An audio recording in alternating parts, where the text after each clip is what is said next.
Hello and welcome to Genesis Spirit of Women, Good to the Bone. Tonight's program is designed to bring you orthopedic information to help you feel good to the bone again. We're here for you, whether in person or online. We're excited to bring our Spirit programs to you virtually until we can be together safely. Please type your name in the comment section below before 7 p.m. to let us know you're watching. And then after the program, we will draw names for our door prizes from our Spirit of Women business partners. We'll announce the winners in a separate post following the program and contact the winners via Facebook. Tonight we're giving away a $50 Amazon card from Sir Optimus of Zanesville, a $50 Adornetto gift card from Home Instead Senior Care, and a $50 gift card from Alicia and Sabrina's Paparazzi. Let's get started. I would like to introduce to you Carly German, the Genesis Director of Orthopedic Services. Welcome, Carly. Hi, everyone. I want to take a moment to share with you some exciting news happening here at Genesis HealthCare System. We are proud to announce that Genesis HealthCare System will be building a new orthopedic center to better serve you. The new Genesis Orthopedic Center will be at 2904 Bell Street, conveniently located near the hospital, Genesis Surgery Center, and Northside Pharmacy. The 2,100 square foot facility will include a modern look design with our patients in mind. Our new orthopedic center will be the home to our orthopedic surgeons and sports medicine physicians and surgeons. It will also include outpatient services, athletic training services, physical and occupational therapies, imaging studies, and our walk-in clinic. And we plan to be open in the fall of 2021. Also, we would like to welcome Dr. Matthew Craig to our Genesis Orthopedic Group. He comes to us as our new fellowship-trained sports surgeon. This evening, our first speaker is Dr. Tytrin, specializing in orthopedic sports medicine surgery and shoulder surgery. Dr. Trin received his Doctor of Medicine degree from The Ohio State University and completed his orthopedic residency at Mount Carmel Health System in Columbus. He completed a fellowship in sports medicine and shoulder surgery at the University of Michigan in Ann Arbor. Please welcome Dr. Trin. Thanks, Carly. We're really excited to be here. We've worked very hard to build our sports medicine program here at Genesis. I'm one of our sports medicine specialists. I specialize in knee and shoulder surgery. I have special interests in ligament reconstructions in the knee, as well as anything in the shoulder up to and including shoulder replacements. I know there's a lot of questions in the community, so we'd like to go ahead and get started, and we're excited to be here. Thank you, Dr. Trin. And now we have a few questions from our viewers that were submitted before the broadcast. Okay, Dr. Trin, for our first question, what is a frozen shoulder? So frozen shoulder is characterized by pain and stiffness in the shoulder. It can develop over weeks to months. Sometimes there's really no cause. We call that idiopathic adhesive capsulitis. It's another term for frozen shoulder. Sometimes there are certain populations that are more prone to getting it than the others, such as diabetics, patients with thyroid disease, those with recent trauma. The good news about adhesive capsulitis is it's usually self-limiting, meaning it goes away on its own. It can take several months and sometimes even a year or two. There are some things that we can do to hasten the recovery, such as injections, anti-inflammatories, and physical therapy, but the good news is that most patients do not need an operation to deal with frozen shoulder. Okay, my shoulder was dislocated last week. It popped back in place, but it still hurts. What should I do next? So after a shoulder instability event, when your shoulder pops out of place and comes back in, that can be a marker that there's an underlying injury to some of the structures around the shoulder. So we do typically recommend getting that evaluated. Usually that's with a sports medicine specialist or a family care doctor, somebody that's trained to look at the shoulder. Usually the first step is getting some x-rays, making sure that the shoulder is indeed in place, and a good physical examination to make sure there's no major damage to the shoulder. If it's a first-time shoulder dislocation, most of the time we try to treat that non-operatively with physical therapy and a gradual resumption of activities. If this becomes a recurrent problem, sometimes we do need to address that surgically, and that's a great conversation to have with your shoulder surgeon. For the third question, will I be able to get back to a physical, active lifestyle after shoulder surgery? The goal of shoulder surgery is to get you back to an active lifestyle. Our goal is to get you back to things that you like to do, whether it's work, whether it's recreational activities such as sports, or even just hanging out with your family or doing things around the house. Our goal is to restore you back to your previous level of function. So it is very, very common and almost the expectation that after shoulder surgery, you're back to the way you were. All right. How long does a shoulder surgery replacement take, and what is the average recovery time?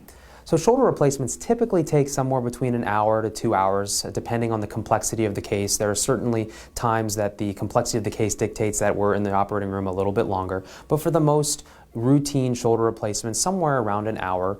Recovery is variable. Most of the time patients are in a sling for somewhere between 4 to 6 weeks, but usually by 3 months they're back to a lot of low impact kind of activities of daily living type of activities, and then slowly progress things back to more rigorous activities by 6 months. And next question is, how long did you train to become a shoulder surgeon? So to become a shoulder surgeon, we have to complete 5 years of an orthopedic surgery residency, and then that's done after we graduated from medical school. And then following that, I did an extra year of shoulder surgery and sports medicine fellowship to get that additional training. Okay, Dr. Trin, this one is for you. What do you like most about being a sports medicine surgeon? As a sports medicine surgeon, I get the absolute privilege of taking care of some of the most active members of our community, whether it's an athlete at one of our local high schools or universities, or it's one of our members who are part of the labor community who work hard every day. My job is to restore them back to the things that they want to do, whether it's labor, whether it's recreational activities, sports. So getting these patients back to their activities that they enjoy, such as work or sports or recreational activities, is a pleasure of mine and is my favorite part of being a sports medicine surgeon. Thank you, Dr. Trin. That is great insight for our community. And for our next speaker, we have Dr. Bolig. Dr. Bolig completed his Doctor of Medicine degree at St. George's University School of Medicine in Grenada, West Indies. He then accepted a physical medicine and rehabilitation residency at the University of Louisville in Louisville, Kentucky. Upon completing his residency, Dr. Bolig continued his education with a sports medicine fellowship at Presence Resurrection Medical Center in Chicago, Illinois. Please welcome Dr. Bolig. Thanks, Carly. It's a pleasure to be here today, talking about sports medicine and things that we can help with in the community. Again, my name is Dr. Brenton Bolig. I've been at Genesis for about a year now, and I've enjoyed my time. It's been amazing seeing and learning a lot of new faces in the community. As you heard, I'm not originally from here, so I've definitely enjoyed my first year and looking forward to many more. I'm excited to be here to talk about sports medicine today and how it's not just for athletes, and there's a lot of things that we can help with at our clinic, and often it's a wide array of issues, musculoskeletal or not, and it's okay to seek sports medicine for things that may not be related directly to physical activity, because we're all athletes in one way or another and need some help from time to time getting through injuries and get back to things we love doing. So we're here to help. Keys are to get you more functional and give you a better quality of life, and those are kind of my core philosophies and things I think about every time I see a patient. Also, I'd like to mention that at our same sports medicine office, we do offer a walk-in clinic. The hours are 9 a.m. to 4 p.m. Monday through Friday, and it's great for those recent acute injuries. Maybe you had something over the weekend happen, sprained ankle, hurt your hand, wrist, whatever it may be. Something that you feel you don't need to necessarily go to the emergency room for, but you can come see a orthopedic sports medicine specialist to get great care and get you back to doing what you love to do. So again, that's a walk-in clinic, our same location as the main office, and we see those recent injuries, and it's going to be Monday through Fridays, 9 a.m. to 4 p.m. All right, Dr. Bolig, for our first question, I am not an athlete. Will you still see me in the sports medicine office? Absolutely. So we see everybody of a wide range of ages, from pediatric patients up to older adults. And sports medicine is the title of the clinic and our title of the specialty, but really it's musculoskeletal medicine and treating those conditions that you could have, or injuries you could have sustained in sports or physical activity, or even just recreational activity, things at home, gardening, working in your yard, or even on the job. So we see those weekend warriors, people who like to get out and about in their spare time, or more of what we'll call an industrial athlete, somebody who has an intensive work job or requirement and needs to do a lot of heavy lifting or moving and very susceptible to injury. So it's a wide range. You don't have to be an athlete. Anything head to toe, really musculoskeletal is fitting for our office and to come see us. As I age, I find myself having more aches and pains. sometimes even with light physical activity. What can I do to help minimize these aches and pains to prevent an injury? So it's natural as we age. Things don't always work as properly as we like them to, so aches and pains are common. But the best thing you can do to help avoid that is prevention. And things that I recommend and we like to promote you do in your spare time and before activities is definitely stay consistent with some aerobic activity, usually a moderate level. And that's the AHA, or the American Heart Association, recommends 150 minutes per week of moderate physical activity. Unfortunately, about 1 in 5 of us don't get enough, so it's a common issue. And really the idea there is to promote activity, stay flexible, keep the strength up. So if you're having knee problems, you'd want to work on those leg muscles, be able to be agile and move certain ways to help avoid injuries to the muscle, the ligament, the tendons, everything around that joint. And that goes for anywhere throughout the body, really. But a lot of it is prevention to try to minimize those aches and pains after activity. And that's something I'll try to always use as a good philosophy, is if you can be kind of prepared for whatever is going to come at you with these activities or things you like to do, the better you'll be on the backside and hopefully have less aches and pains. All right, for our third question, I have been told I may have osteoarthritis in my knees. What is osteoarthritis? So osteoarthritis is extremely common. You've probably heard the term, but may not know exactly what it means. So in general terms, it's multifactorial and involves some breakdown of tissues within the joint. Now that can involve bone, the cartilage, or the soft tissue around a joint, or even the lining of the joint space called the synovium. So a combination of those things. It's not just wear and tear, and there's many factors, but usually it's more than one thing that can lead to development of osteoarthritis. You can have it in the knee, the shoulder, the hip, the ankle, really any joint, and more often it's going to be painful in the weight-bearing joints. So, for example, in the knee, things that can contribute, it could be simply your age, it could be your genetics. It does run in families, so maybe if your parents or grandparents had worse cases of osteoarthritis, you might be prone to it as well. It could be gender. Women are more susceptible than men. It could also be overuse or prior injury, and even a big one that we try to focus more and more on is simply obesity. A lot of weight is put through the joints, especially the knees, and shedding pounds, trying to be as slim as you can be, will take pressure and pounds off those joints on every step. So imagine you drop 10 pounds, well that's equivalent to 40 pounds of pressure in the knee joint, and take 5,000 steps a day, 200,000 pounds a day of pressure going through that knee. So you can imagine taking some weight off will take a lot of load off those knees and really help reduce some pain in the long run. All right, I've lost weight and had physical therapy, but I'm still having knee pain. So what are the next steps? So chronic knee pain, very common issue we see nearly every day.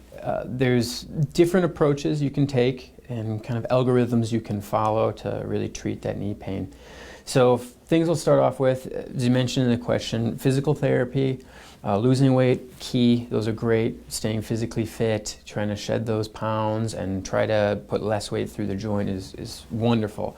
If you're still having issues, that's where we can start with over-the-counter medications, Tylenol. If you don't have certain conditions, comorbidities, other illnesses that might interfere with some of these medications, then things like Tylenol are very helpful.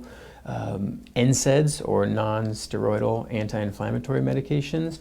Everybody knows of ibuprofen or Aleve. There's generic names for some of those too, like naproxen. Those are great alternatives to help mitigate some pain.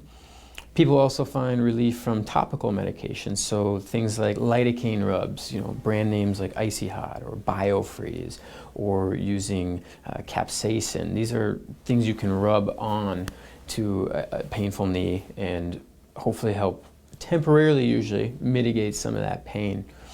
Other than that, some things that we're trying to get more research on are supplements, different types of vitamins that might help. Research isn't too great on some of them, but some people find great relief, others may not, and usually the side effects are low. So I recommend things like glucosamine sulfate is one, or curcumin. These are supplements that are helpful for anti-inflammation and may have less side effects than things like ibuprofen or Aleve. So if over-the-counter medications or supplements aren't really helpful, often what we'll do in the office are corticosteroid injections. That can be right into the knee joint, or depending on what the issue is, the shoulder, the hip, where it may be. But that's another thing we'll try to help lower some of the pain and inflammation going on from arthritis or whatever we think may be going on. And those can be helpful. They're not repeated too often, and we don't like to use them a lot, but they can help to get you through a painful spell and be more functional and active to do things like physical therapy and just kind of improve your function and quality of life.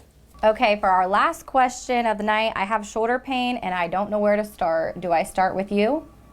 Absolutely. Shoulder pain is a very common diagnosis we see in our sports medicine clinics. The issue can be is there are lots of causes of shoulder pain. It's a complicated joint, moves in all directions, and there can be a lot of issues. So if you're having pain, it's maybe more than a few days and still giving you trouble, then I would definitely recommend an evaluation, because there's things like rotator cuff injuries. You could have arthritis in the joint. You could have maybe just some tendinitis or tendinopathy to some of those muscles that cross the joint. And us being able to evaluate you will give us a better idea of where we need to focus attention and how we can treat it. So just like with the knee or other joints that you might be having pain in, often start conservative. We'll do over-the-counter medications, maybe give you some home exercises, stuff you can do on your own to help reduce your complaints. After that, if we're not seeing great success, moving on to something like a corticosteroid injection, which is a potent anti-inflammatory. So it's like taking a higher dose of those ibuprofen or Aleve and putting it right where it needs to be. That can be helpful to get you to do physical therapy or even get back to your job. So that's helpful as well. But another thing I do personally is ultrasound evaluations, and we'll do that in the office. We do it right at your visit. And using ultrasound can really give me more information on whether your injury is coming from something like your rotator cuff versus your biceps tendon, or maybe in the joint itself from something like arthritis. So that can help us target treatment and really get you back to doing what you want to do sooner. And you use it every day. It's convenient. It's right in our office, and really helps pinpoint diagnoses at time. All right, thank you, Dr. Bolig, and thanks again to Dr. Trin. If anybody has any questions or if we can help you in any way, please give our office a call at 740-586-6828. Thank you. Thank you, Dr. Trin, Dr. Bolig, and Carly, for sharing your time and a wealth of information with our Spirit of Women members and viewers. And don't forget, put your name in the comment section below to be entered into our door prize drawing. Thank you to our Spirit of Women business partners this evening, Seroptimus International of Zanesville, Home Instead Senior Care, and Alicia and Sabrina's Paparazzi.